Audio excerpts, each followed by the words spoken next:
New born babies குப்புற விழுந்ததுக்கப்புறம் அந்த பக்கமும் இந்த பக்கமும் நான் மூவிங்கில் இருக்கிற டாய்ஸ் நம்ம அவங்களுக்கு வாங்கி கொடுக்கும்போது அதை பிடிக்கிறதுக்காக அவங்க வந்து சீக்கிரமாக தவழ்ந்து போக ட்ரை பண்ணுவாங்க. எங்கள் பாப்பா இப்போ அந்த ஸ்டேஜில் இருக்கிறதுனால இப்போ அவளுக்காகவே இந்த குரங்கு பொம்மை நாங்கள் வாங்கியிருக்கோம்.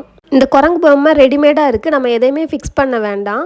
பேக் சைடில் இந்த மாதிரி ஒரு ஓப்பன் கொடுத்துருக்காங்க. அதில் 3 பேட்ரி போட்டால் போதும், சூப்பராக ஒர்க் ஆயிரும். இந்த சைஸ் பேட்ரி 3 நாம தான் போடணும். இந்த குரங்கு பொம்மை ரொம்ப குவாலிட்டியாக இருக்குது. 300 ருபீஸ்னு நான் மீஷோவில் வாங்கினேன்.